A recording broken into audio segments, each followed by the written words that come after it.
record. So as usual, we'll begin by dedicating this presentation to the founder Acharya of the International Society of Krishna Consciousness, Srila Prabhupada. Om Ajnanatimirandasya Jnananjana Shalakaya Chakshurmilitam Yena Tasmai Sri Guruve Namaha.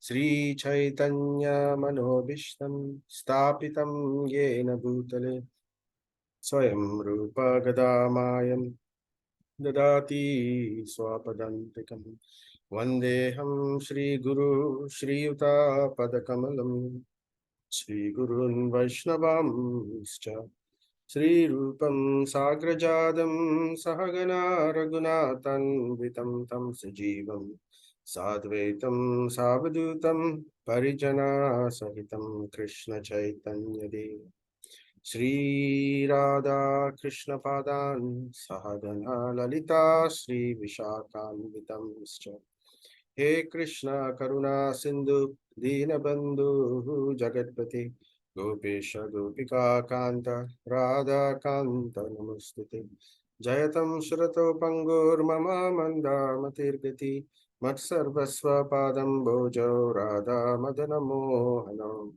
Divyar Brindaranyo Kalpa Drumadaha Srimat Ratnagara Simhasanasto Srimat Radha Srila Govinda Devo Prashtali Bihi Sevyamano Smarami Sriman Rasara Sarambi Vamsivata Statastitaha Karshan Venur Saner Gopir Gopinata Sristunaha Tapta Kanchana Gaurangi Radhe Vrindavaneshwari Rishabhanu Sute Devi Pranamami Haripriye Jai Shri Krishna Chaitanya Prabhu Nityananda Shri Advaita Gadadara Sri Vasadi Gaura Bhakta Vrinda Hare Krishna Krishna Krishna Hare Hare Hare Rama Rama Rama Hare Hare Hare Krishna Krishna Krishna Hare Hare Hare Rama Rama Rama Hare Hare Hare Krishna Krishna Krishna Hare Hare Hare Rama Rama Hare Hare Nama Om Vishnu Padaya Krishna Prashtaya Bhutale Srimati Bhaktivedanta Swami Niti Namine Namaste Saraswati Devi Gauravani Pracharine Nirvisesha Sunyavadi Paschatya Deshatarine Narayanam Namaskrityam Naram Chaiva Narottamam Devim Saraswatim Vyasam Tato Jayam Udiraye Nashtaprayeshu Badreshu Nityam Bhagavata Sevaya Bhagavati Uttama Sloke Bhaktir Bhavatir Nashtaki. By regular attendance in classes on the Bhagavatam and by rendering of service to the pure devotee, all that is troublesome to the heart is almost completely destroyed, and loving service to the personality of Godhead, who is praised with transcendental songs, is established as an irrevocable fact.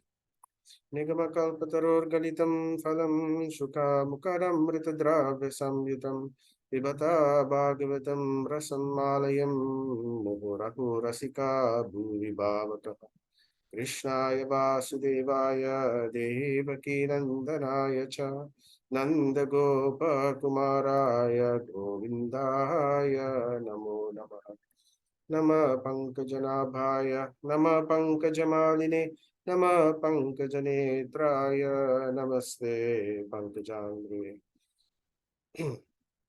Tvai me Ananda Vishaya Matir Madhupati Asakrit Ratim Udvahatat Adha Gange Vaugam Utanvatihi. O Madhupati, Lord of sweetness, as the Ganga forever flows to the sea without hindrance, let my Ratim or attraction be constantly drawn unto you without being diverted to anyone else. Namo Vishnupadaya Krishna Prasthaya Bhutale Srimati Bhakti Vigna Vinashana Narasimhaiti Namini Mukam karoti vachalam pangum langaitim girim yatkripatamaham vande Shri Guru Dinatarinam Paramamadavam Sri Chaitanya Mishwaram Om Tat Sat. Hare Krishna, everyone. Welcome to our Srimad Bhagavatam, section 37. So we are covering chapter 11, Lord Krishna's entrance into Dwaraka, the city of Dwaraka, Dwaraka Puri. So let's do a bit of recap to discuss what we've covered previously in part 1. So in part 1, we introduced how Krishna entered into Dwaraka. So before that, an entire chapter was dedicated to describe how Krishna left Hastinapur in order to travel to Dwaraka. So an entire chapter just to describe that how Krishna left Hastinapur. And now we have an entire chapter just to describe how Krishna is received in Dwarakapuri. So he's basically Sutta Goswami is satisfying the questions asked by the sages of Naimisaranya. Because the sages of Naimisaranya, if you remember, they asked 6 questions. And one of the 6 questions is to describe the transcendental pastimes of the Lord. So, and another question is also to describe about the speaker of Srimad Bhagavatam and the person who listened to Srimad Bhagavatam. So we already spoke to some extent about a little bit about the person who spoke Srimad Bhagavatam, but more of it will come later on, Sukadev Goswami. But we have not spoken about the person who listened to Srimad Bhagavatam, Parikshit Maharaj. So, and in order to answer both questions at the same time, the descriptions and the pastimes of the Lord, as well as about the speaker, about the person who heard Bhagavatam, Parikshit Maharaj. So therefore, the story is building up towards that direction. Eventually, we will hear about the birth of Maharaj Parikshit. So how it came about, the story is building up step by step. And here, these particular 2 chapters are very descriptive. It talks so many things about how the Lord is received, the amount of affection that the people had for Lord Krishna, the supreme position of Lord Krishna. So all this is described in these 2 chapters. So we will hear many beautiful prayers and descriptions by so many people. We heard about Kunti Maharani's beautiful prayer. And then we heard in the previous session how the citizens of Dwaraka received the Supreme Lord by offering sweet words of welcome, and which were all prayers. So the Lord's reception in Dwaraka, received by the Dwaraka Vasis, the citizens of Dwaraka, we heard how they presented so many articles, presentations, right? They brought beautiful, Arati lamp. They brought gifts, and all these things they presented to the Lord. The description was given just like how a candle or a light is presented to the sun. The Lord is full of opulences. The Lord has everything. He is not in want of anything else. But still, out of love, the devotees of the Lord, they take whatever gifts that the Lord has given to them, and they present it back to him as an offering or a gesture of love, reciprocation. So very beautifully, we heard the presentations, and we also heard the welcoming words. So a bit of recap on what were those essence of those prayers by the Dwaraka Vasis. So they began by offering obeisances. So all obeisances to Angri Pankajam. Angri Pankajam means to he whose lotus feet. We offer our prayers to the lotus feet of the Lord. Angri Pankajam. Angri means feet, and Pankaja means lotus, right? And then they said, "Oh, you wonderful personality, oh Krishna, you not only we are offering obeisances to your lotus feet, even great demigods like Virincha, Vairincha, Surendra Vanditam. So you have been given obeisances, Vanditam, by Brahma. Virincha is another name for Brahma. Vairincha means is the sons of Brahma, like Sanatan goes, like the six Goswami, sorry, like the Sanat Kumaras, like the Sanat Kumaras. So the sons of Brahma, Narada Muni. So all of them, Brahma, the sons of Brahma, Manu, all of them offer obeisances to you. Sura Indra. Surendra is Lord Indra, the king of heaven. So all of these people offer their obeisances to you, Angri Pankajam, O lotus feet, or to your lotus feet, O Supreme Lord. And then they continue, Parayanam Shemam Ichehatam Param. So you, and then they say, just like, we mentioned several times before this also in previous sessions, beginning with the prayers of Kunti Maharani, how when we offer prayers to the Lord, there is a sequence in which we offer prayer. This is the correct way in how prayers are to be offered to the Lord. So there are three sequences. The first sequence is we offer words of glorification. We talk about how wonderful the Supreme Lord is, how great, and in this way we glorify him in various ways. So there are a number of verses which glorify this Supreme Lord in this way. So for example, here's one, Parayanam Shemam Ichetam Param. Basically, it says that you, O Lord, are the ultimate resting place. Parayanam Shemam, Para Ayanam. So Ayanam means it's like one who rests. But Para, amongst all resting places, all places of shelter, your lotus feet is Para, the place of the ultimate shelter for everyone. And you give them the ultimate welfare, Shemam. So for those, and not only for everyone, especially for those, Ihechatam Param, especially to those people who are aspiring for the highest goal in life. So this is a very wonderful verse which talks about the position of Krishna. He's one who offers shelter to those looking for the highest position in spiritual life. Right? So Parayanam Shemam Ihechatam Param. And Na Yatra Kala Prabhavit Para Prabhu. So, and then further glorification of the Lord. O Supreme Lord, O Krishna, you are untouched by time. Time is, and you Supreme Master, you are untouched by time. Time is a great master, right? Time, nothing is in this world is unaffected by time. Everything decays eventually, but the Lord is untouched. He looked eternally youthful, just like a fresh 16-year-old youth. So at that time, Mahabharata was over. Lord Krishna's age, based on earth years, was about 120 something years old. But still, he looked just like a fresh youth, 16-year-old youth. So he's untouched by time because his body is transcendental. Vishva Bhavana Tvam Eva Mata Suhurpati Pita Sadguru Daivatam. So in the same vein of taking shelter of the Supreme Lord, they continue with this prayer saying, oh, you are the Vishva Bhavana, creator of the universe. And not only that, you are Tvam Eva Mata. So you are just like our mother. You are our mother.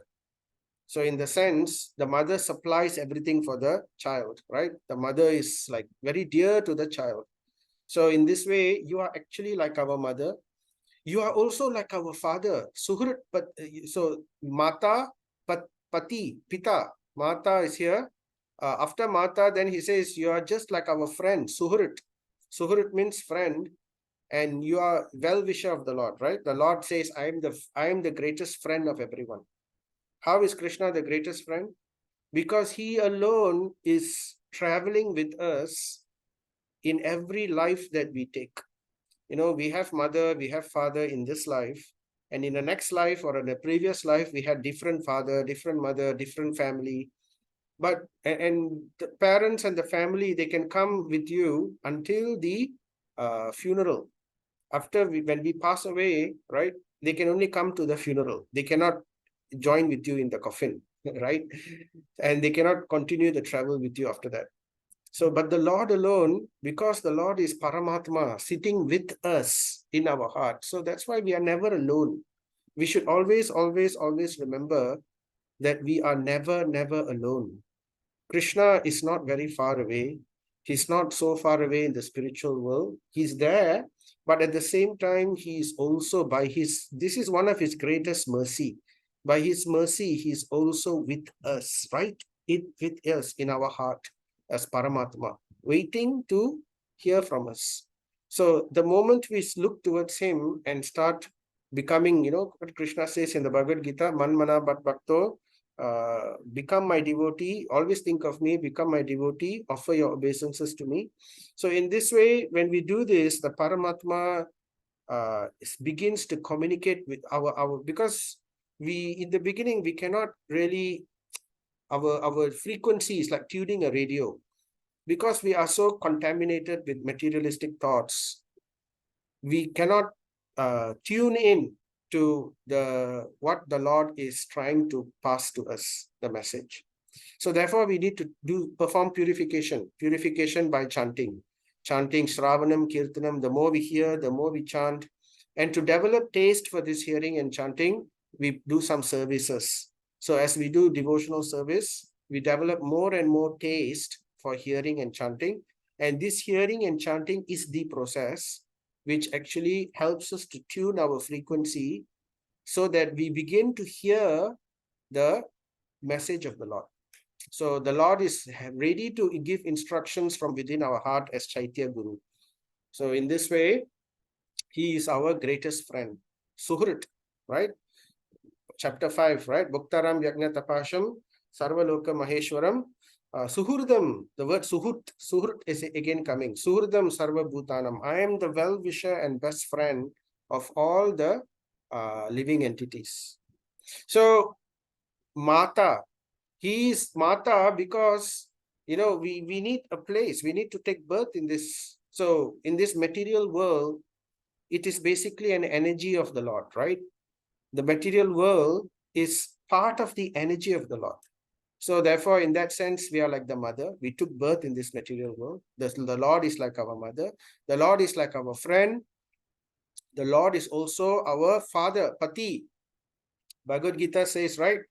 I am the seed-giving father, Krishna says. We are all part and parcel. We are godly. We are divine.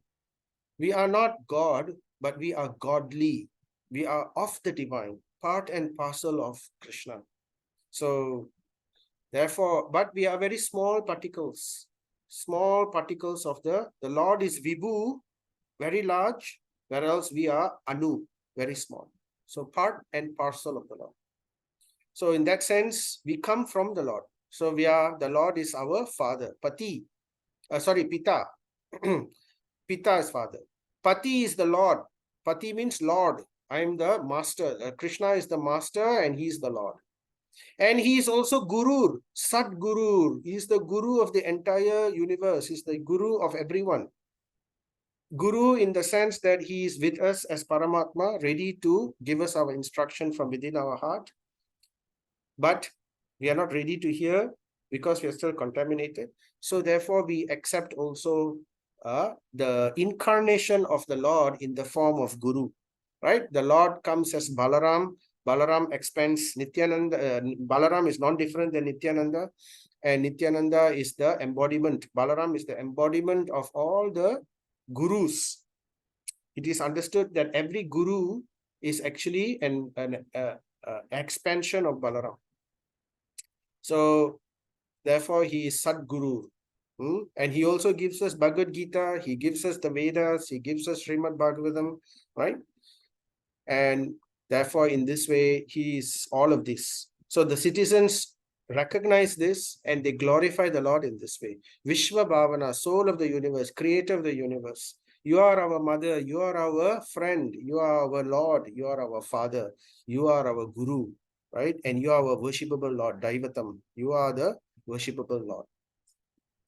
And then Yasyanurritya Krittinaha. So, and they said, by following you, by following in your footsteps, we have only achieved unprecedented success in everything. So whatever Krishna instructs is always for the best. We should remember the Vedas, which is given as the breathing of the Lord, it is meant for the benefit of human society. So it is meant for our upliftment. Bhagavad Gita is meant for our upliftment. So whatever the Lord gives, these scriptures, simply by following his order, by following his instruction, every instruction that he gives, there is no loss, zero loss in our part, right? So simply all success is there. What does Sanjaya say at the end of Bhagavad Gita? He says, right, wherever there is Krishna, Yatra Yogeshwara Krishna, right? Wherever there is the supreme mystic Krishna, wherever there is the supreme archer, the devotee, right? The Lord, Arjuna, there will always be victory, extraordinary morality, opulence, right? Sri, Vijayor, Niti.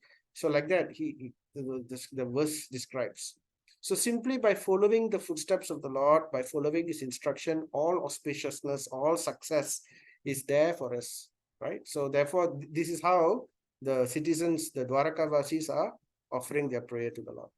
And Aho Dura Darshanam, and they are so amazed at the fortune that they have got in receiving the Lord personally.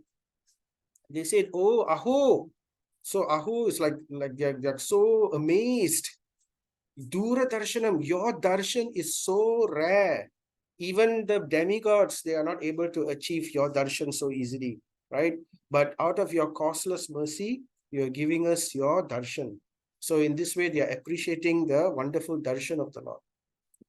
And then they go on saying, how can we, after all this, how can we exist, Jivena? How can we live without your presence? So in this way, they are worshipping. This is the second part of their prayer. In prayer, I told you there are three components. The first component is the glorification of the Lord. Second component is humbly submitting oneself as a recipient of the mercy of the Lord, right? Where to show our humble position in front of the Lord. First, we glorify the Lord. Then we tell the Lord, oh Bhagavan, oh Supreme Lord, oh Krishna, you are so great, you're so wonderful. But I am actually just a beggar. I'm just a fallen person. I have no good qualifications. If you read the songs, the meanings of the songs of the Vaishnava Acharyas, you will hear how Bhaktivinoda Thakur, Narottam Das Thakur, they all pray like this. Bhaktivinoda Thakur says, I have no good qualification. I have nothing. If I examine myself, I have no good qualification. They are not simply saying, they actually genuinely feel that way because they have realized how very, very, very, very small we are compared to the Lord who is Vibhu.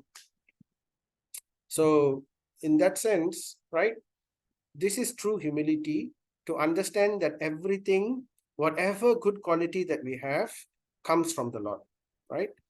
We have this nice saying. The Muslim people like to say this, right? Semua yang baik daripada Allah, semua yang buruk daripada saya. So therefore, they give credit to the Supreme Lord.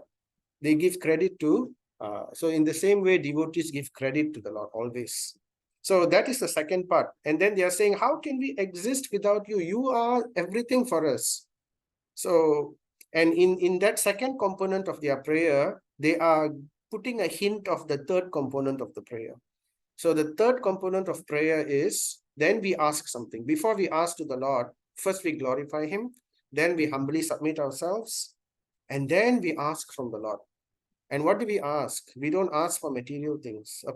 In pure devotional service, in the beginning, one may ask for various things from the Lord. The Lord says better to ask from him directly. But that is not pure devotion. It's good, but pure devotion means that we want to serve the Lord. We are not interested in asking for benediction from the Lord. But still, what do we ask for? We ask for spiritual benediction. The spiritual benediction that they are asking, how can we exist without your presence? So indirectly, they are saying, please be in our vision all the time. This is their request. So this is called Lalasamai, the third component of prayer, asking for a spiritual perfection. The spiritual perfection is they always want to see the Lord in front of their eyes, always want to drink in the nectar of the Sundara Hasam, the beautiful smiling face of the Lord. Always want to drink this nectar. So Sundara Hasa means smiling, Sundara means very beautiful. They want to relish the nectar of his lotus feet. Anbujaksha, Madhurya Ambujaksha, the nectar of the sweet nectar of the lotus feet of the Lord. And the Lord is very, very charming, very, very beautiful, right? Sarva Saubhagam Divya Rupam Manoharam. He's described as Sarva Saubhagam, all auspiciousness, Divya Rupam, transcendental form, Manoharam, very, very, very beautiful to look at, very, very enchanting. So in this way, and then they continue saying, right, how even a small brief, a brief respite from seeing you, even the blink of an eye, that blinking of an eye is like they don't see the Lord during the blink of the eye. They feel hundreds of ages have passed within that small interval of time. So this is how the Dwaraka Vasis are feeling. So they make their prayers. So anyway, after that, then we heard from Bhagavatam the opulence of Dwaraka and the welcoming festival. This is what we are going to do today. So after offering these prayers, then we hear wonderful descriptions about Dwaraka, how Dwaraka is, and we also hear the beautiful welcoming ceremony, the great festival of welcoming the soul of the universe, the soul of Dwarakapuri, the soul of the devotees' hearts, Lord Krishna, welcoming and inviting the Lord back to his kingdom. So we hear about that today, right? So the verse continues, Srimad Bhagavatam, chapter 11, verse 11. As Nagair Bhogavatim, Eva is protected by the Nagas. So the capital, there are different planetary systems. So there is Swarga Loka. In Swarga, basically in Swarga, there are 7 higher planetary systems, right? Mahar Loka, Janar Loka, Tapo Loka, like that. And there is heavenly planets also, Swarga Loka. And then there is Bhuloka, the middle planetary systems, of which Earth is one of it. And below us, in subterranean world, below the Bhuloka, there are further 7 planetary systems. And these 7 planetary systems are called Bhuvarloka. Below Bhuloka. This is part of Bhuloka. Sorry. This is part of Bhuloka, below Bhuloka. So it's called subterranean. That means it's underground, deep underground. So, and one of them is Nagaloka. So the Nagas are like the snakes, right? So the capital city of Nagaloka is called Bhogavati. And just like how Bhogavati is very carefully protected by the Nagas. So now Bhogavati is it's basically inhabited by Nagas. These are Nagas. You can see in many cultures of the world, there is a very great mystery about snakes. Even in not so many long years ago, there is an idea that people don't kill snakes because they think that snakes are, some kind of mystical creature, some kind of heavenly personality. Yeah, they are in one sense.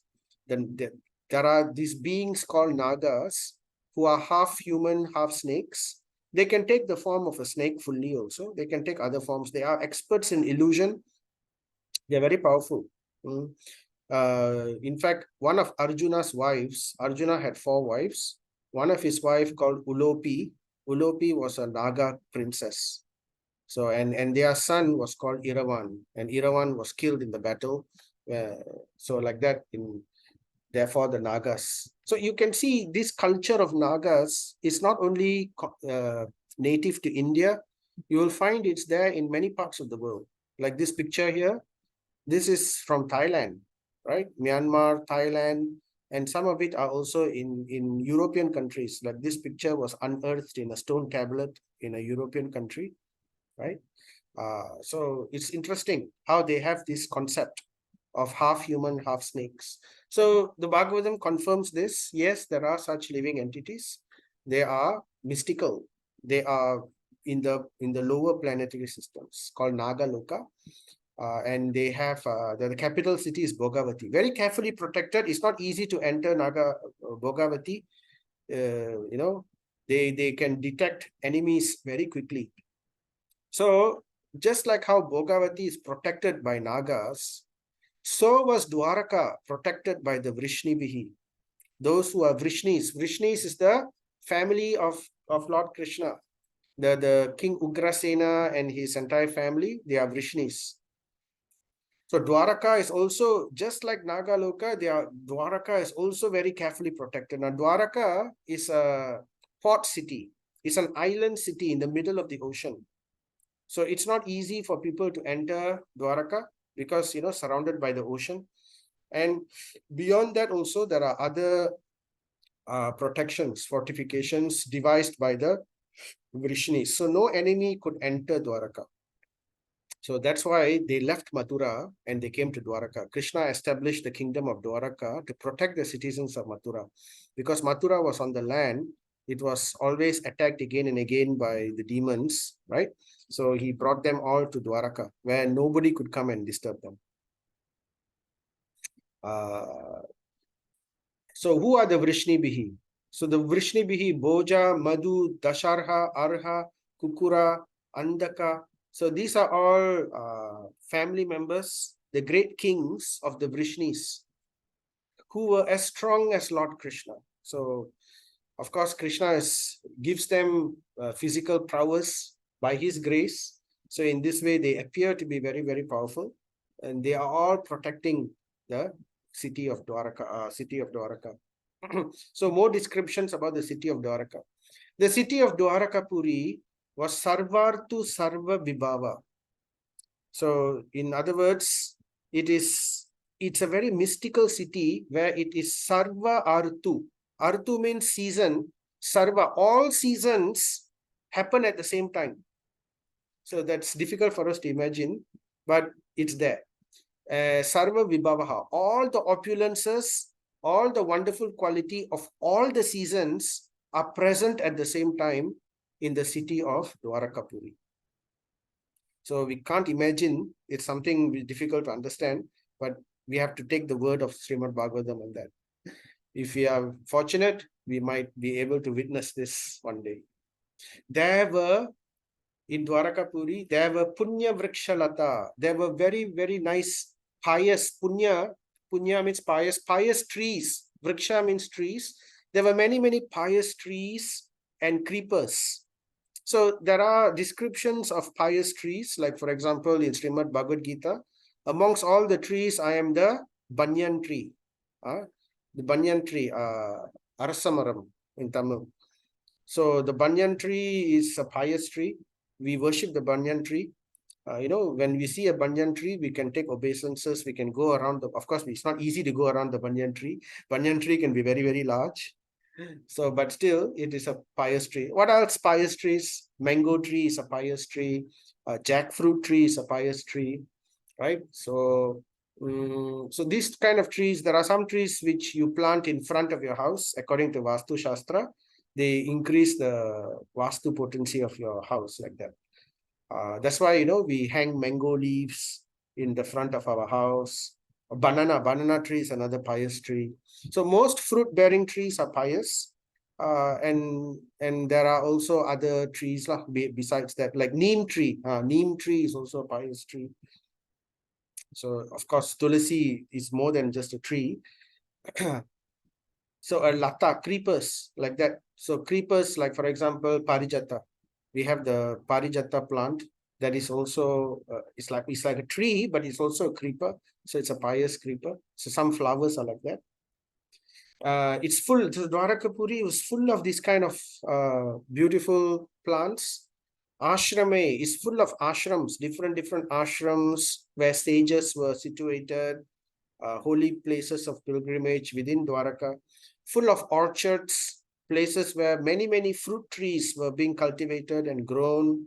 So the fragrance of the air was always like as if there were fruits and there were flowers everywhere.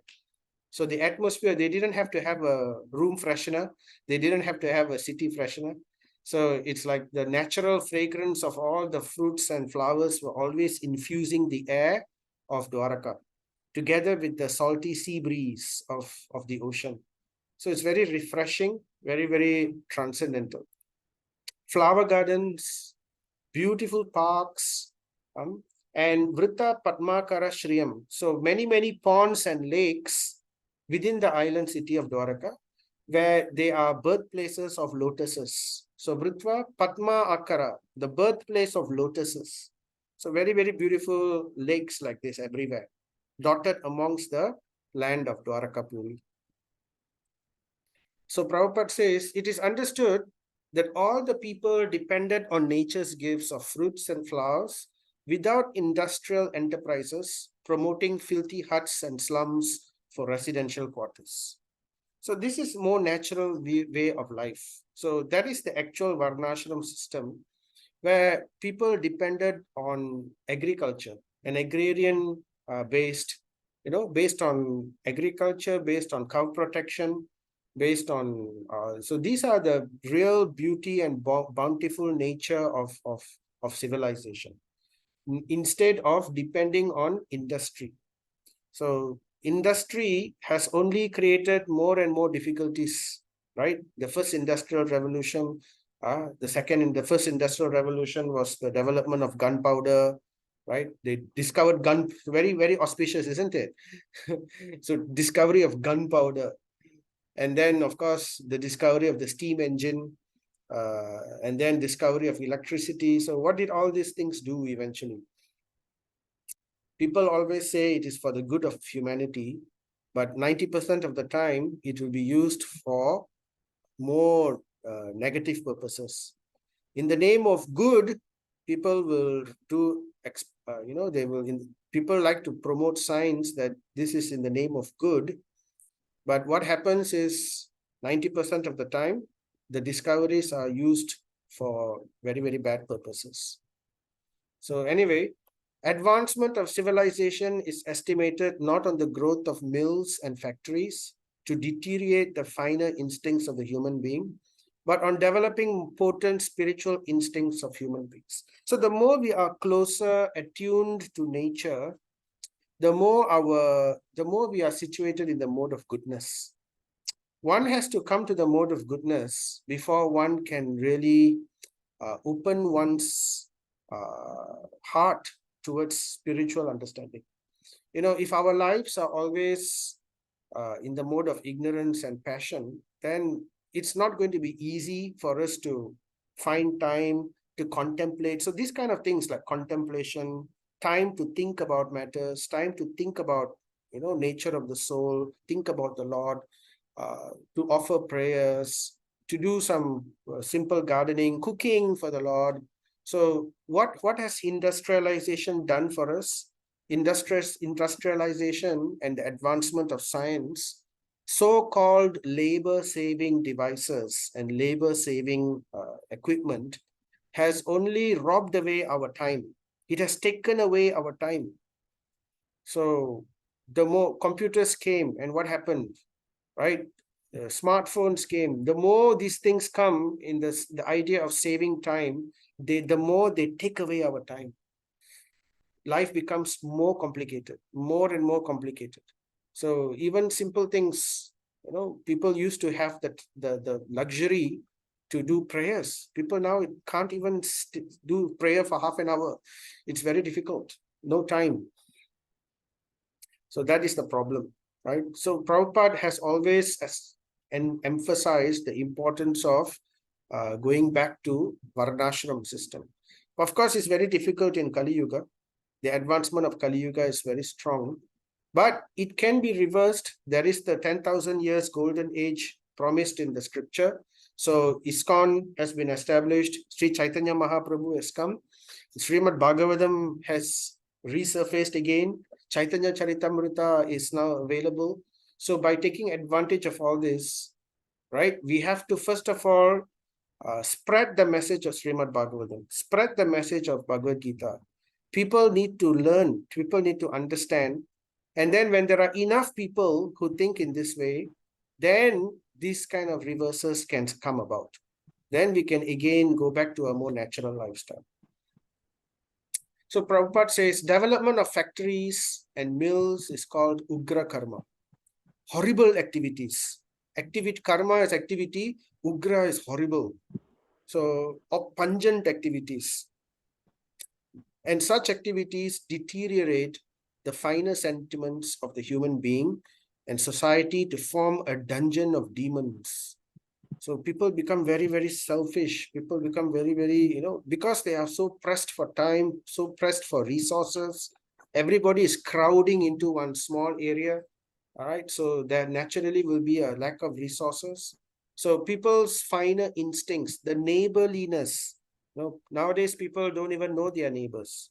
It's not, the society has become like that in such a way, right? People live in big buildings. So it's also privacy, so much of privacy. Nobody knows each other so much already. So the neighborliness of sharing is deteriorating day by day due to all this so-called advancement. The vested interest, so it's always about what's in it for me. Vested interests flourish at the cost of the working class. So who are being exploited here?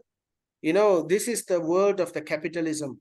Capitalism world is where 80% of the resources of the world is enjoyed just by 10% of the population. So that's why we have, the T10 or the T20s. So just the 20% or 10% of the population of the world is exploiting the resources of the world. 80% are being enjoyed by these 10%. Of course, now previously it was 80-20, but it is becoming smaller and smaller. It's becoming 90-10 now. 90% are poor, 10% are rich, and 90% of resources are being used by 10% of the population. So that's what's happening. That's capitalism. And everybody is just sucked into that, that kind of lifestyle. So it's all planned by the capitalist. So they are continuing this. So here, therefore, it says, the vested interest flourish at the cost of the working class, and consequently, there are severe clashes between them in so many ways. So we have lots of strikes. People are not happy with the government. They keep changing the government, but not one government also is able to, help them. The description of Dwaraka Dham is the ideal of human civilization. So the Lord shows us what is the way, in which way leaders have to bring us, right? So that is being shown if people take advantage of the knowledge of Srimad Bhagavatam. That's why it's important. This message of the Srimad Bhagavatam goes to all parts of the population.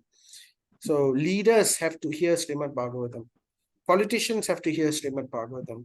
Everybody has to hear Srimad Bhagavatam because the politicians are put by the everybody. So therefore, if the right population understands Srimad Bhagavatam, then the world can change. Right? That is the way. That's why Prabhupada's mission is to create a society in which we can bring forth this God consciousness to everyone. I'll just mute you, Mataji. Okay. All right. So then the description continues.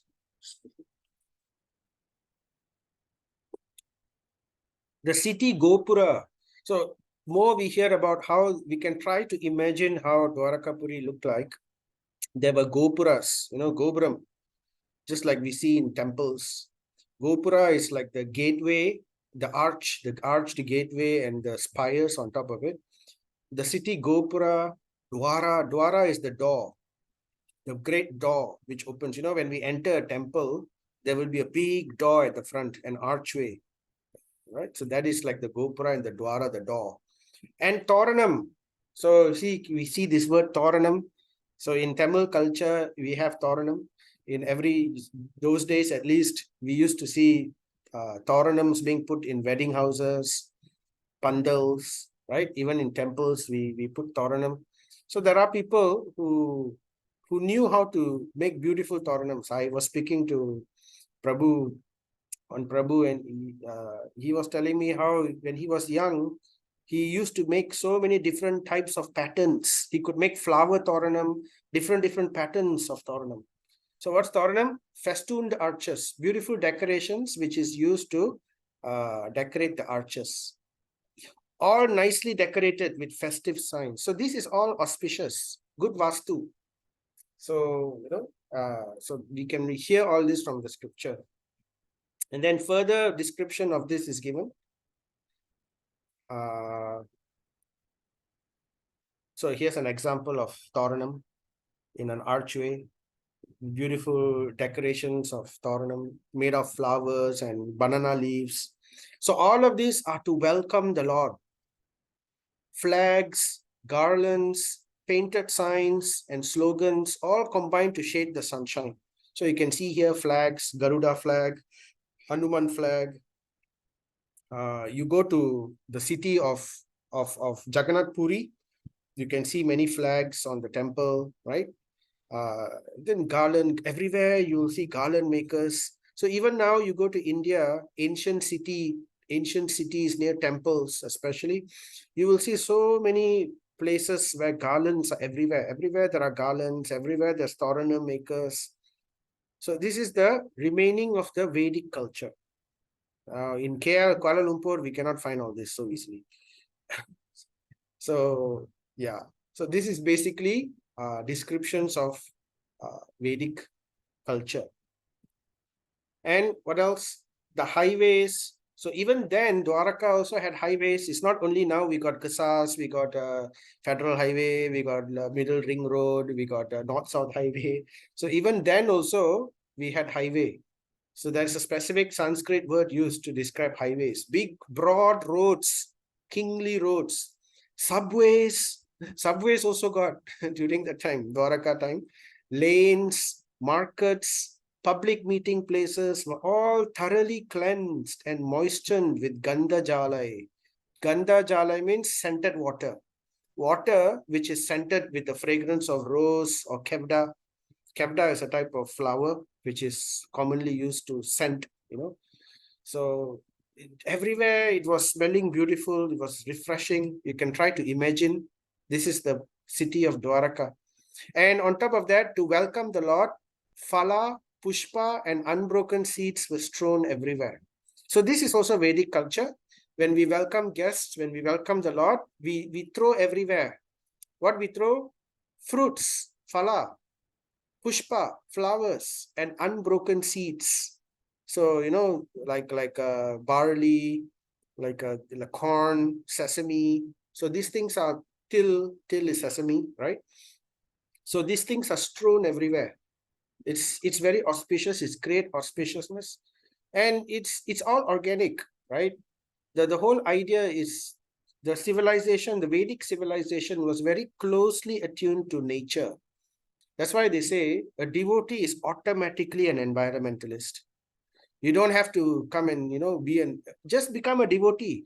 Automatically all good qualities are there. A devotee is automatically an environmentalist, automatically an animal lover, automatically a peaceful person, peace promoter, right? Automatically all these things. You don't have to be separately, sometimes the Western world, they have this idea of environmental green and all that. Just be a devotee. Naturally, the consciousness will be there to preserve Mother Earth, because Earth is sacred. A devotee will not throw rubbish everywhere, here and there. A devotee will be responsible and they were, when they throw pushpa, phala, unbroken seeds, why unbroken? So that when the seeds fall somewhere, they will grow, right? So they will grow into plants. So that's the idea. So it's vastly to encourage, and not only it will grow as plants, most of them will be eaten by the birds and the animals and the insects. So it's to give them food, it's to give food to everyone. So that's also the idea. So in this way, these are auspicious things done to welcome the Lord. Even now also we see, when there's Radha Yatra, when the Lord goes on a urvalam, right? They goes around in a circumambulation around the temple. These kind of articles are offered to the Lord. Dwari dwari grihanam cha dadi akshata falekshubhi alankartam purna kumbhair bhalibhir dhupa deepakaihi. So here Bhagavatam continues, in each and every door of the residential houses, dwari dwari, in every door, grahanam, in houses, right? What do we find there? We find auspicious things. What kind of auspicious things? We find dadi. Dadi is yogurt, right? Akshata, akshata phala. Akshata phala means unbroken fruit, whole fruits like this, bananas, pears, like unbroken, which are not cut, whole fruits. What else we see? We will see ikshubihi. Ikshubihi is sugarcane. We see sugarcane everywhere decorated. And we also see purna kumbhair. Kumbha. Kumbha means pots. Pots full of what? Full of substance. Purna. Purna means full. It is auspicious to keep pots which are full of water, full of turmeric water, full of rose water, or Kiora water, or full of yogurt, full of. So these kind of articles are always kept full. This is one of the Vastu Shastra also. Therefore, a household, they say you should always keep your pot full of rice. Your rice pot should not go down. And they say, like, in the same way, you should also keep pots full of water, drinking water. They should always be kept full. So like that. So these are auspicious articles, especially for the welcoming of the Lord. These kind of auspicious articles are kept. So, this is part of Vedic culture. We have many samskaras like Griha Pravesh, welcoming a new house, or any kind of samskara. These kind of articles are decorated and kept in the house. So it invokes its auspiciousness. Of course, ultimately, the most auspicious thing is to chant the holy name of the Lord. But, for the pleasure of the Lord, these kind of decorations, nowadays, we need to know what are the things which will give pleasure to the Lord.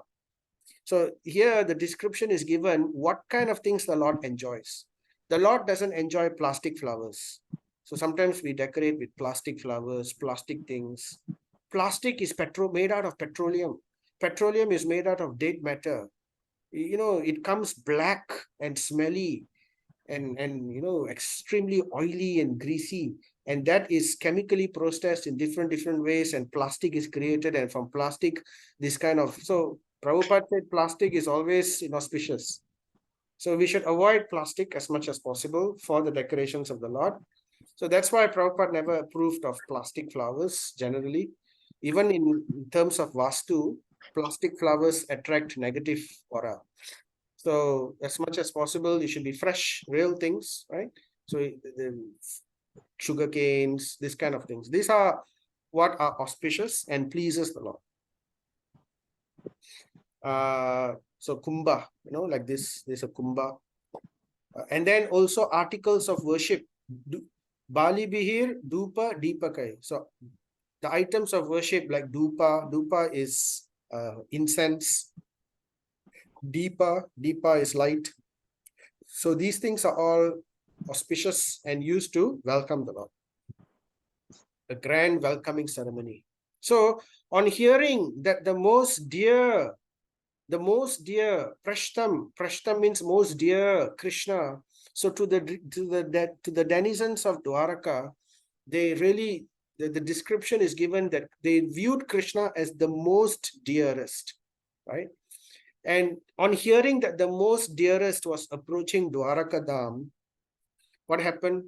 Immediately, the family members of the Lord. So we heard about the citizens. Now we hear about the family members. Vasudevo, Mahamana, Akrura, Ugrasena. So these are all the people. First we hear about Vasudeva. Vasudeva is the father of Krishna, right? And he is described as Mahamanaha. Mahamanaha means very greatly magnanimous. He is very greatly magnanimous. Magnanimous means very generous and always open, very forgiving and very generous. Mahavadanyaya. So Chaitanya Mahaprabhu is also known as Mahavadanyaya, most merciful, most magnanimous. So Vasudeva is also like that.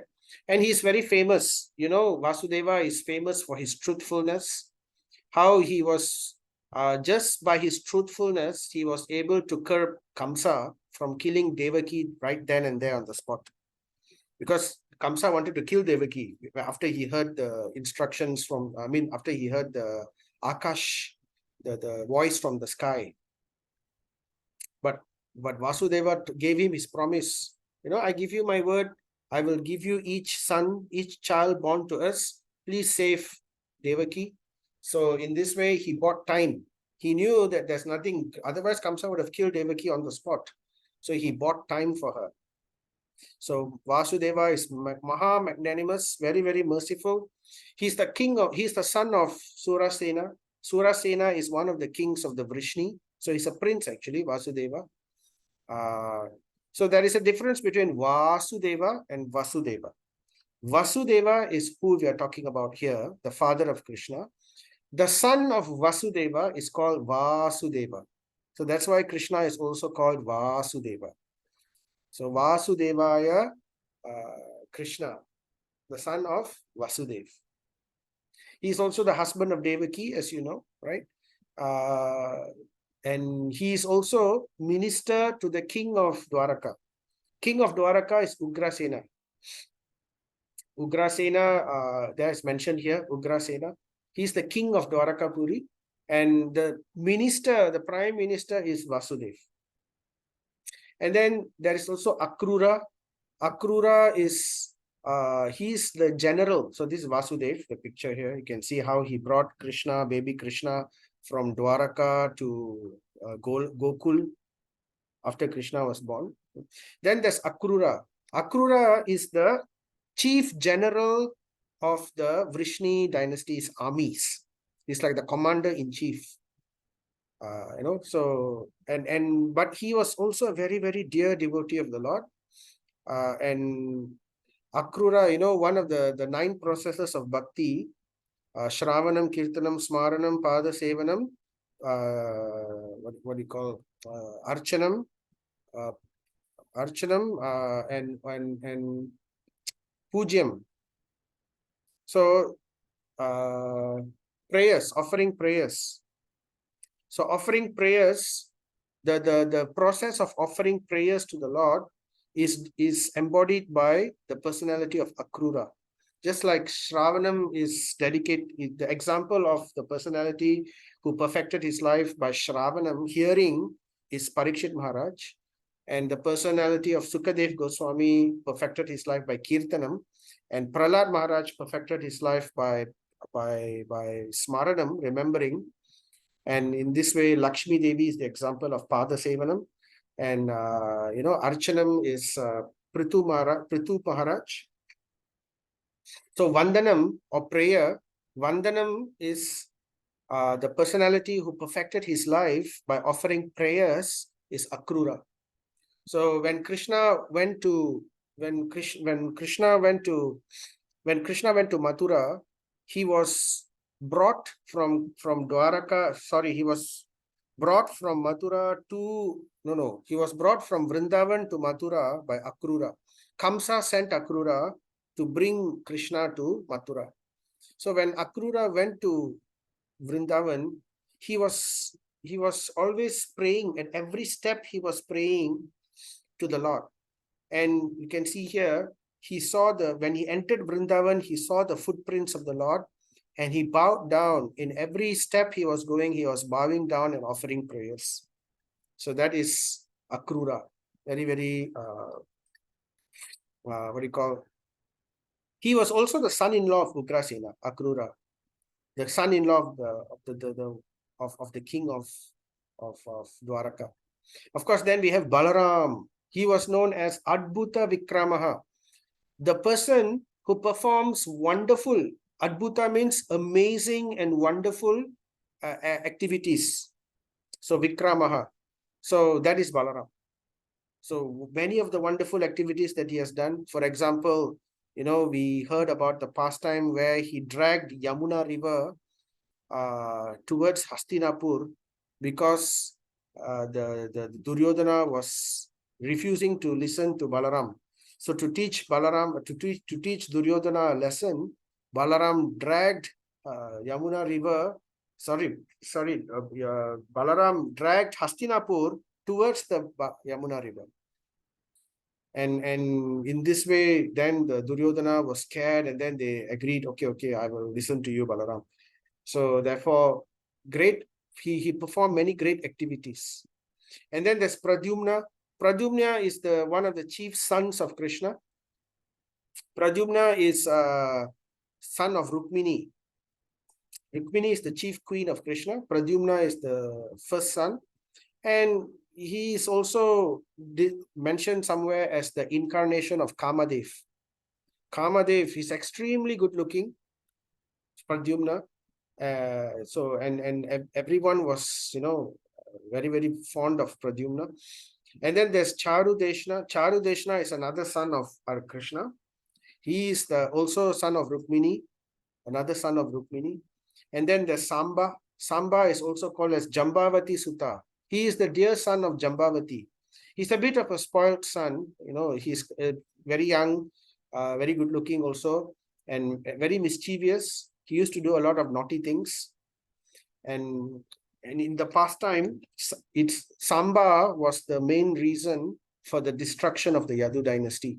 Later, we will hear in later chapters of Srimad Bhagavatam in Canto 1, how Samba brought about the destruction of course, not purposely. It's all part of pastime. It's all part of Leela. Many instructive points for us to learn on that also. Later, in another time, later on, we'll hear about that. So all of these people, Vasudev, Ugrasena, Akrura, Balaram, Pradyumna, Charudeshna, Samba, all were extremely happy and abandoned resting, sitting, and dining. They just dropped everything and they came rushing to welcome Krishna. So this is Ugrasena picture, Balaram. So put there. So all of them rushed immediately. They hastened toward the Lord on chariots with brahmanas bearing flowers. So this is the way to receive the Lord. That's why even up to today, when the Lord is brought on a, Urvalam, going around the temple compound or going for a Radha. So the proper way is to actually have brahmanas walk in front, chanting prayers, hymns from the Samaveda, or chanting, Hare Krishna, like that. And together with them, there were elephants and many other emblems of good fortune. Sumangalai, Sa Sumangalai, extreme good fortune. So that's why now, if you go to Mayapur, every Saturday, the Lord is brought on a Urvalam, Parikram, around Mayapur. So in there, you will have these two elephants, and there will be brahmanas sitting on the elephants, chanting in front, and the Lord will come in a chariot behind. So it's very, very nice to see. And what are the emblems of good fortune? So together with that, there will be Shankha, blowing of the conch shell. So the blowing of the conch shell is very, very auspicious, and it's done in all samskaras which involve the prayers of the Lord. So Shankha always should be accompanied by blowing of conch shells. Turiya, bugles. So there will be all kinds of bugles like this, musical instruments, blowing like trumpet. That's where Nadaswaram also came about. So this kind of blowing of the trumpets and all is very, very auspicious. That's why, marriage ceremonies have them. Sometimes nowadays people like to do a recording, but it's not the same as actually doing it using the actual instruments. So all of these were offered with great respect and in cheerfulness. So this is mode of goodness. When we do something for the Lord, we do it with a cheerful attitude, not with a grudging attitude. So there is also devotional service in the mode of ignorance, right? In Canto 4, the discussion between Devahuti and what's the name? The son of Devahuti. I forgot the name. Getting old. Uh, it'll come to me. Anyway, right now I can't think of it. Kapila, I think. Kapila and Devahuti, yes. Right, Kapila Dev and Devahuti. So Kapila Dev will instruct Devahuti about the different types of different grades of devotional service. So devotional service in the mode of ignorance, devotional service in the mode of passion, devotional service in the mode of goodness. So in the mode of ignorance is doing devotional service grudgingly. I don't want to do it, but I'm being forced to do it. So therefore I better do it. Complain, and do. So that is devotional service in the mode of ignorance. So, but devotional service in the mode of goodness, it's done enthusiastically with cheer, right? For the sake of duty. But when it's done for the sake of the pleasure of the Lord, then it becomes transcendental. Devotional service in the sattva guna, suddha sattva, transcendental goodness. That is done simply for the pleasure of the Lord. So it's done with cheerfulness, saturated with affection. Prabhupada said such a program of reception is full of sincerity on the part of both the receiver and the received. It is not artificial. It is not done out of, oh, I have to do it, lah. I better do it, otherwise my neighbors or other people will think badly. But it's done with the right mood, with the right motivation. That's very important. At the same time, many hundreds of well-known prostitutes, the word used is varamukyas, which is translated as prostitutes or society girls, right, began to very eagerly proceed on various vehicles for tat darshana of the Lord. Now, this is an interesting statement. So we can see how Dwaraka Puri had hundreds of prostitutes also. And just hundreds only, not thousands or millions. So the point here is even the prostitutes all rush towards to meet the Lord. And one may ask, why would you have prostitutes in Dwarakapuri? So we'll come to that. So anyway, it continues. They rushed towards the Lord. They dressed up they came in palanquins. So this is a palanquin. People brought them like this in a palki. In Hindi, they would say palanquin, just to take the tat darshan of the Lord. Eagerly they dressed up, and their beautiful faces were decorated with dazzling earrings, which enhanced the beauty of their foreheads. So this is way to beautify, the actual way of beautifying. The face is, the beauty of the face is increased based on Vedic standards by decorating the face, with you putting ornaments like earrings, netti chodi, this forehead thing which they put, right? So Prabhupada is saying, we may not hit even the prostitutes if they are devotees of the Lord. By tricks of chance, one may be obliged to adopt a profession which is not very adorable in society. But that does not hamper one in executing devotional service to the Lord. So here, the Lord wants to show that every level of society, first of all, he wanted to show that even people like even prostitutes have a place in society. Now, we have to remember that this is the time of Dwapara Yuga. This is not Satya Yuga. This is not the golden age. Neither was it the silver age. This is the bronze age, just before Kali Yuga was about to set in, right? So there was already degradation of society, right? And in Satya Yuga, everybody was Brahmana. And then in Treta Yuga, the 4 divisions of society was established. And then in Dwapara Yuga, the degradation of society began, right? Of course, with Lord Krishna around, it was still the Kali Yuga was checked completely, but the degradation of society was already set in already. This is, remember, towards the end of Dwapara Yuga. So there were already negative elements in society. So the Prabhupada describes in the purport, if you read, there will always be a group of men who are always very given to bad habits like drinking, and prostitution and so forth and many other things. So the idea is there will always be such people, especially when the yuga is like that. Particularly now in Kali Yuga, it's even worse, right? So then the idea is you have to give them a place to exist also, because if you don't, then what will happen? They will corrupt elements of society. So Prabhupada is saying, like, if we do not allocate a small, controlled and observed population where this kind of situation is allowed legally, right? Then what will happen is such people in the city, the fallen men, there will always be such people, right? So such people will induce well-respected ladies to indulge in prostitution. They will corrupt society.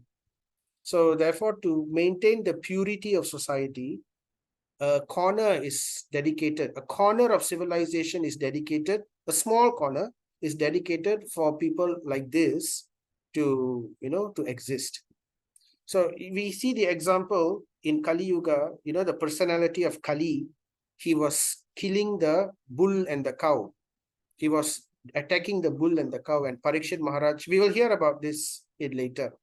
So even at that time, Kali begged Parikshit Maharaj, personality of Kali, he begged Parikshit Maharaj, please give me a place to stay. I surrender to you. So Parikshit Maharaj, being a merciful king, he is a king, right? The understanding of king in Vedic Dharma, he's king of every living entity. So therefore he says, okay, you're surrendered to me, you've taken my protection, so I will give you a place to stay. So where can Kali stay? So then Parikshit said, wherever there is intoxication, wherever there is gambling, wherever there is illicit sexual activity, and wherever there is meat eating. So in these places, you can stay. And Kali was aghast. Oh, Parikshit Maharaj, you are a great king. I cannot hardly find anywhere in your kingdom where these things are going on. So where can I stay? So then Parikshit said, you can stay where gold is hoarded, where there is greed. People are, because that gold, hoarding of gold becomes the impetus for all these other four things, the meat eating, the illicit intoxication, gambling, and all that to happen. So that will be the root cause. Money will be the root cause. So in this way, we have to understand Kali Yuga, right? So this is Dwapara Yuga. So there is some element.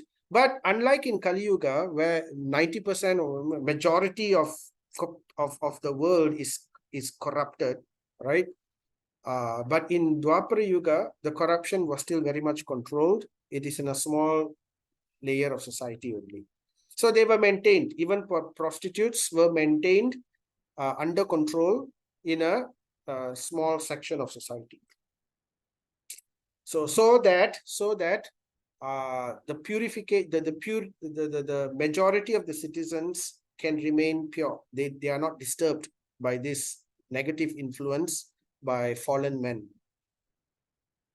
So there will be some fallen men in some family. So therefore, at least when these things are there, they can go and away from the main part of society. They can go and indulge in their carnal desires, and in this way leave society intact, more or less. Just like, if they try to ban smoking, for example, smoking is bad, right? But if they ban smoking, what will happen to the country? Of course, we will all be very healthy, but there will always be people who will want to smoke anyway. So what will happen is they will do it illegally. And there will be and when it becomes illegal, it becomes difficult to control. So it can the illegal activities can resurface in almost any part. So it's not easy to control.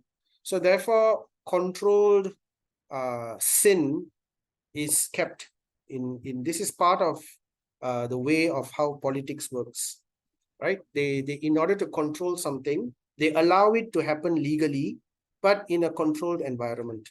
So at least it's observed. Otherwise, it will all go into black market. And when it goes into black market, it becomes very difficult to control. So that's the idea behind prostitution here. But at the same time, the point here, the main point that Bhagavatam is trying to point out here is, it doesn't matter what status of society one is. Devotional service is open to everyone, even to those who are sinful. Now, particularly in Kali Yuga, this gives us solace, because who is not free from sin? Everyone has some bad habits. Everyone is full of sin, right? Particularly in Kali Yuga, and we are all trying to purify ourselves. And the method we are trying to purify ourselves is like we have taken up to this devotional process. Now, if we are going to do meditation and all these things, you can't follow this process, because for meditation, very strict adherence to many things are needed. So unless you are celibate, you are, described in chapter 6 Bhagavad Gita, right? How one has to live alone, solitude, away from family. So these kind of things in Kali Yuga is practically not possible. But with devotional service, the beauty of devotional service is it is so purifying. It can purify even the lowest of people simply by following this process. So we have all come to Krishna consciousness, and we have all entered into the shower. It's like the shower is devotional service. We are trying to get rid of all this. Simply by the process of hearing and chanting, the heart becomes purified, the mind becomes free of materialistic sense gratificatory desires. Step by step, level by level, we elevate ourselves higher and higher in consciousness until we become liberated, and then our pure devotional service becomes completely accepted by the Supreme Lord. So that is the beautiful process of devotional service. So Krishna says in Bhagavad Gita 9:32, right? Mam hi partha vyapastritya he yepishu papa yovanaha striyo vaishyas tata sudras tepi anti param gatim. O son of Pritha, those who take shelter in me, even though they be lower birth, papa yonaya, can attain the supreme destination. So it doesn't matter what our position is. It's open to everyone. Everyone can take benefit of the devotional service of the Lord. In fact, if you read scripture in Padma Purana, there are many stories of prostitutes who actually became great devotees of the Lord.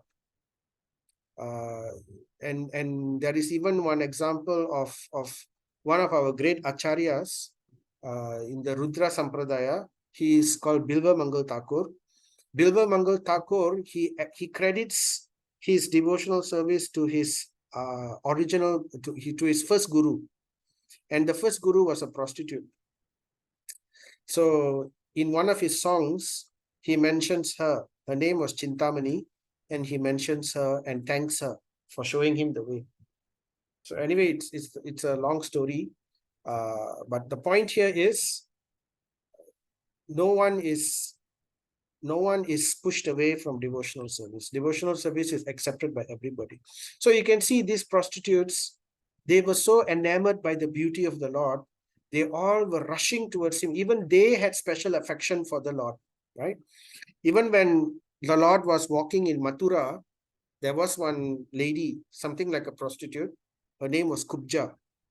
So Kubja saw Krishna, and she developed so much of attraction towards Krishna. And Krishna appreciated her devotion, although it is not pure devotional service, but he accepted. He's like the master. He's like the bee who looks for the good in everything. He closes his eyes to all the other things which is bad. He only looks at that one thing which is good.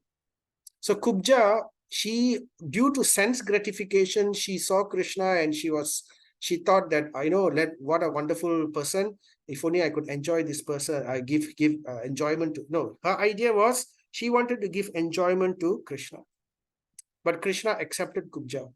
And, in this way, he purified her. Same like Putana. Putana came with the desire to kill Krishna. But because she wanted to give milk, her desire was also to give milk to Krishna. But why she wanted to give milk? To kill Krishna. But Krishna ignored the part about killing me He only took the part about giving milk to me. So in this way, so this is the Supreme Lord. He only takes the good. He ignores the bad.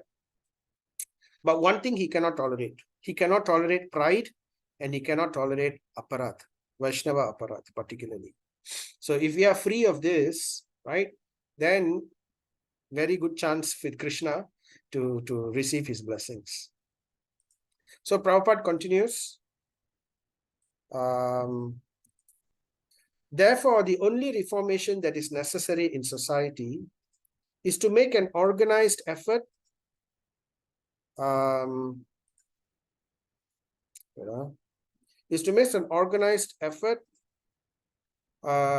turn the good citizens into devotees of the Lord. And thus, all good qualities of the denizens of heaven will overtake them in their own way. So this is very important point. All good qualities will overtake them in their own way.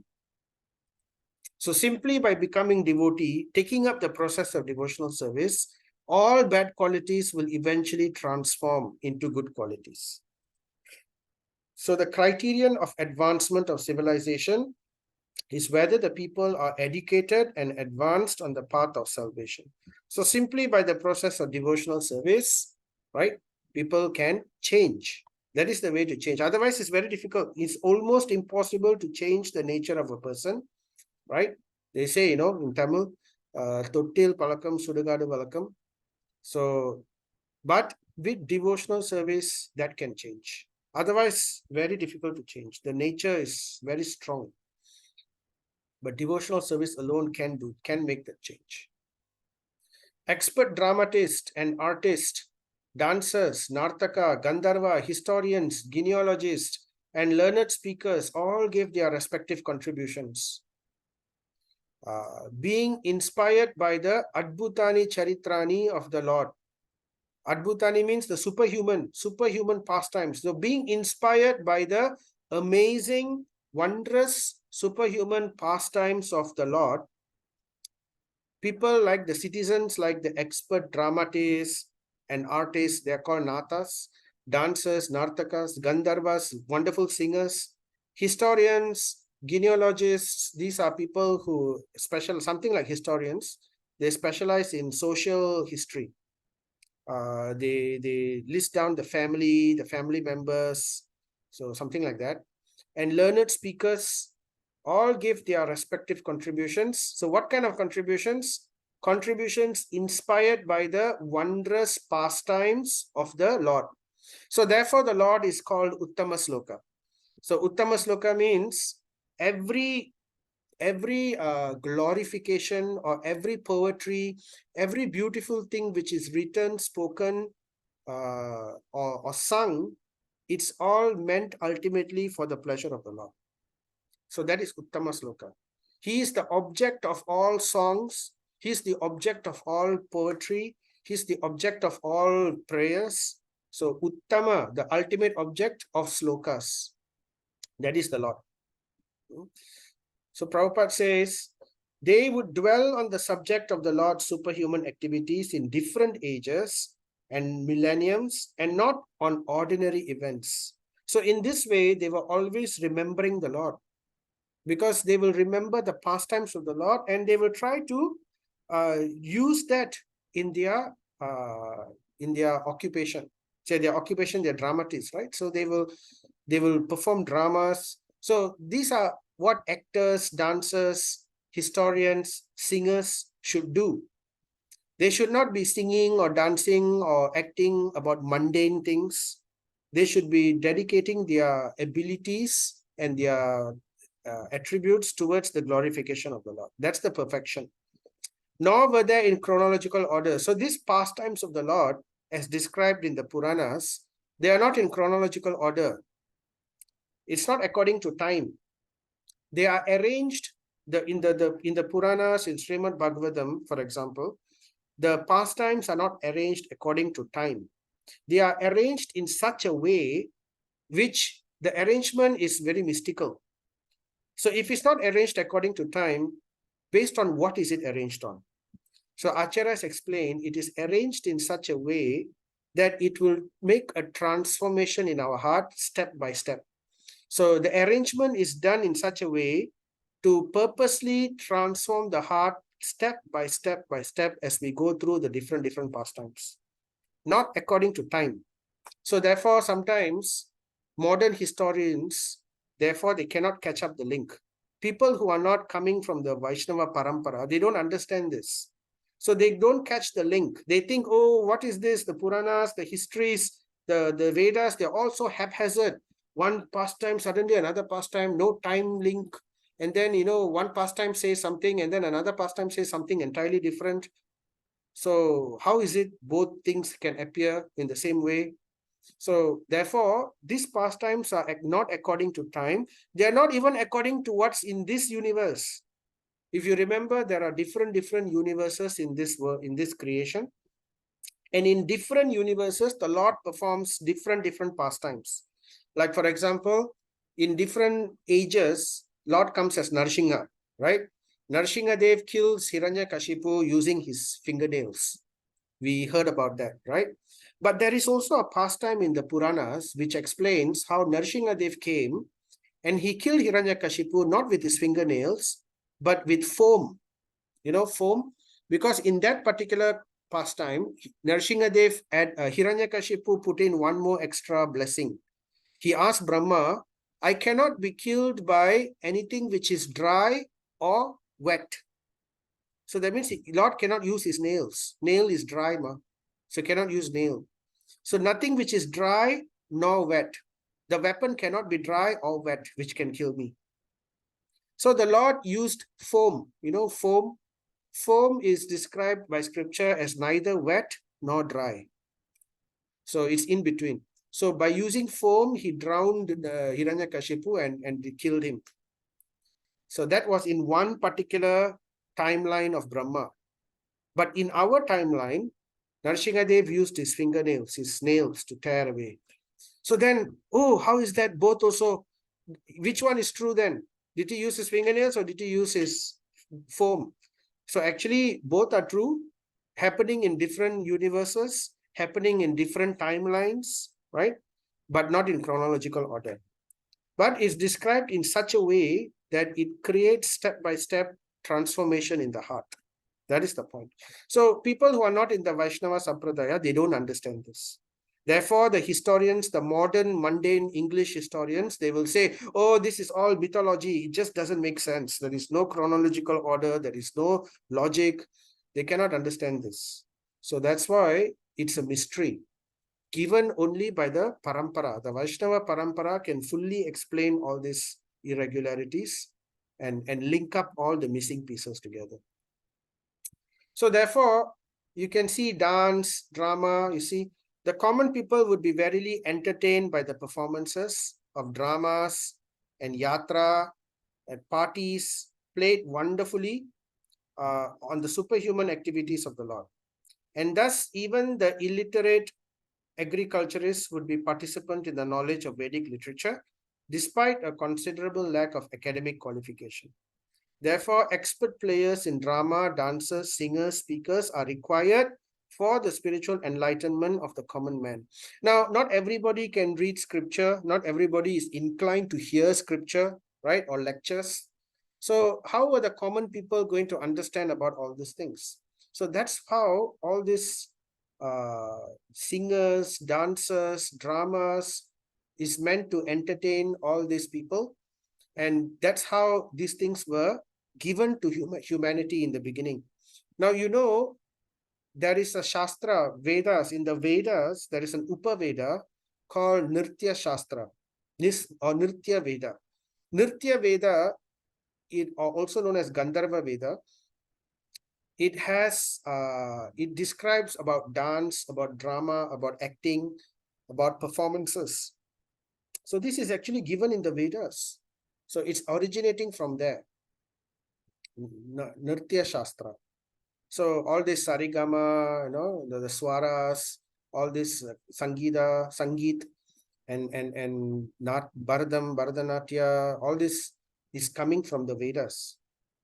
So it's meant to enlighten the common people the Shudras, the Vaishyas, those who are not fully given to understanding scripture, they can also understand about the pastimes of the Lord simply by all these dramas.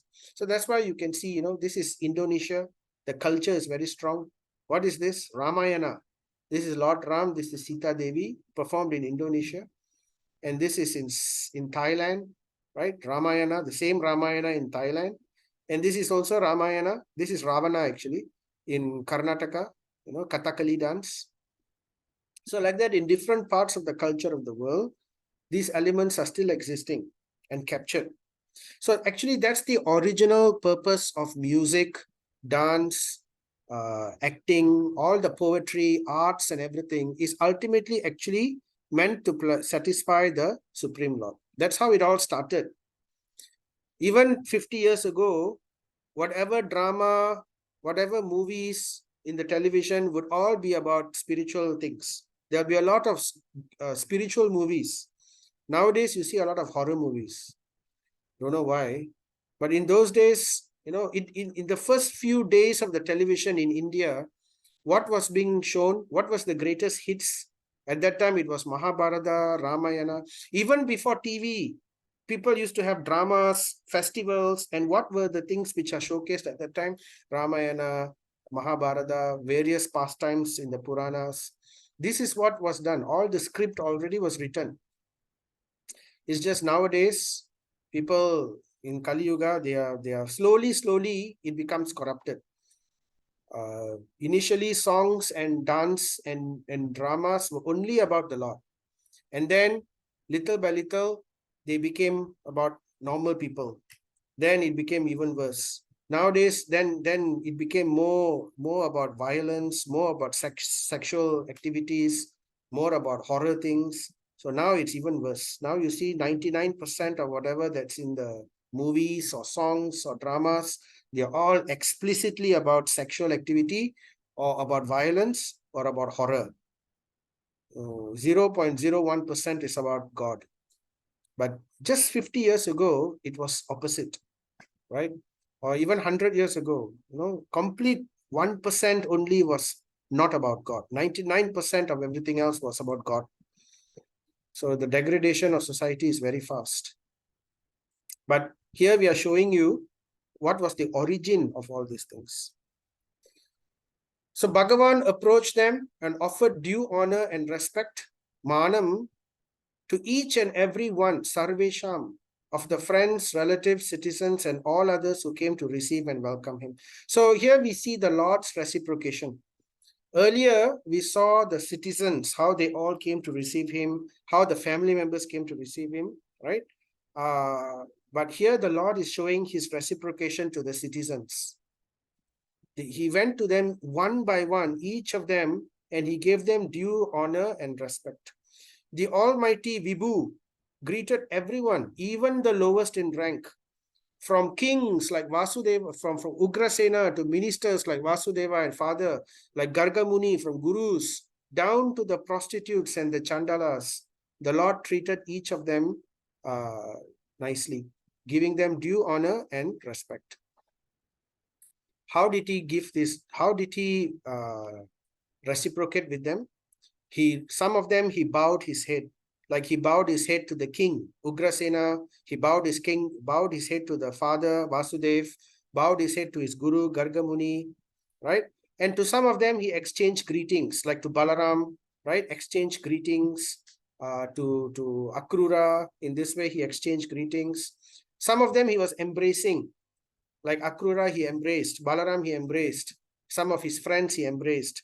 The sons of Krishna, Pradyumna, Charu, Deshana, all that he embraced.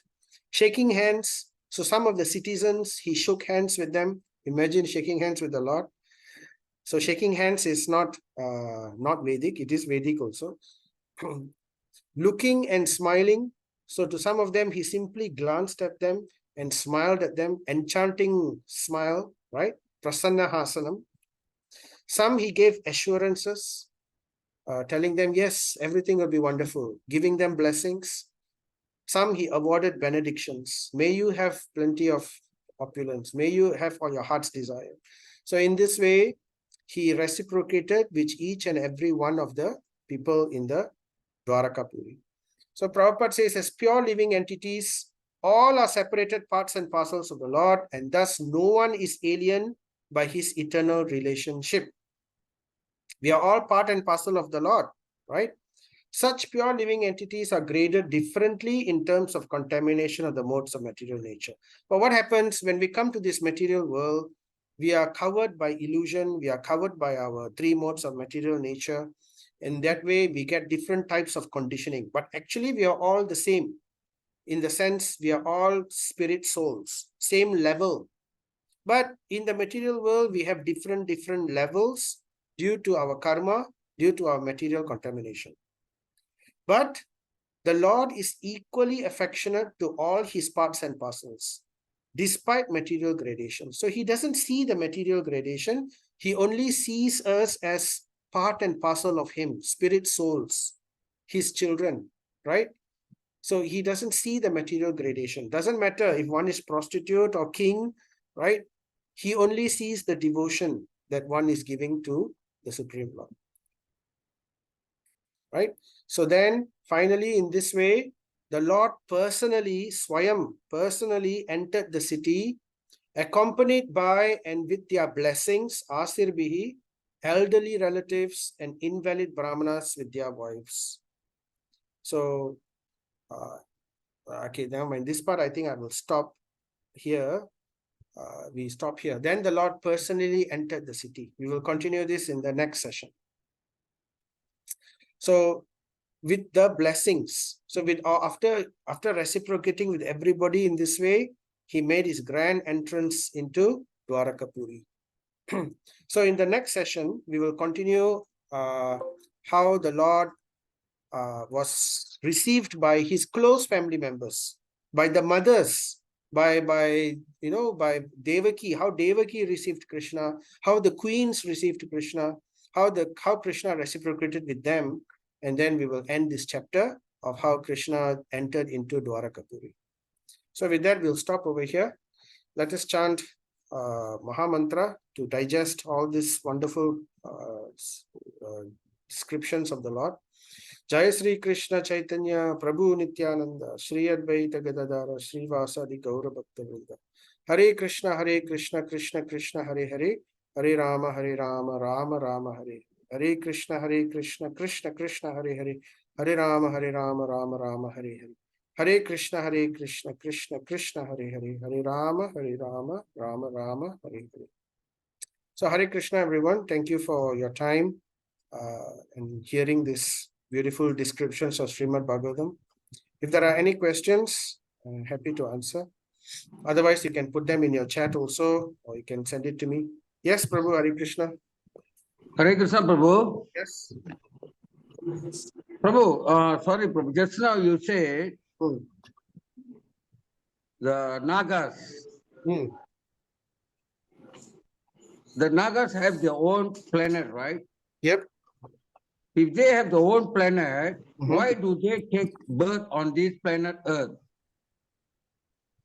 Actually, they don't take birth.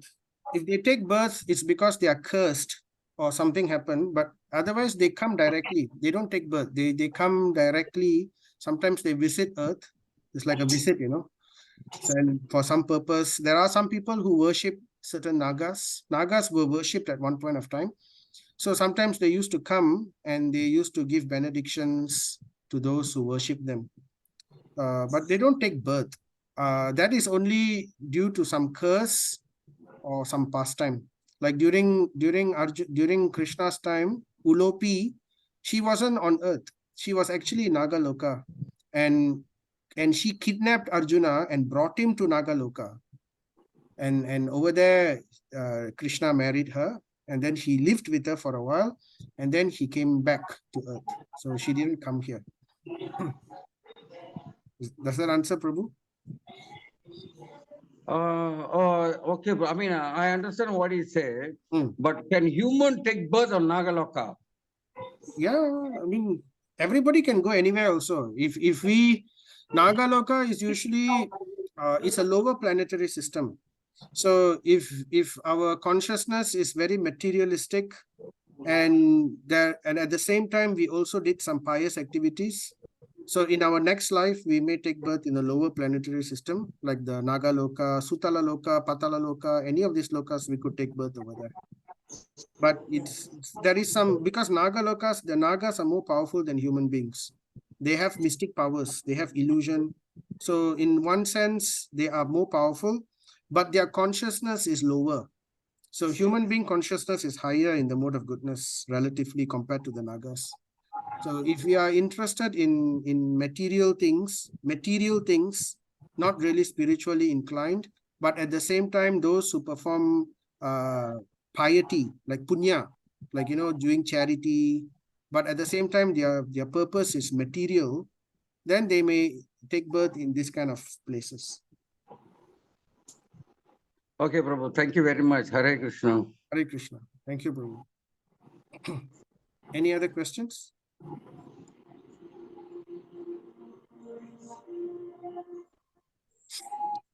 Right.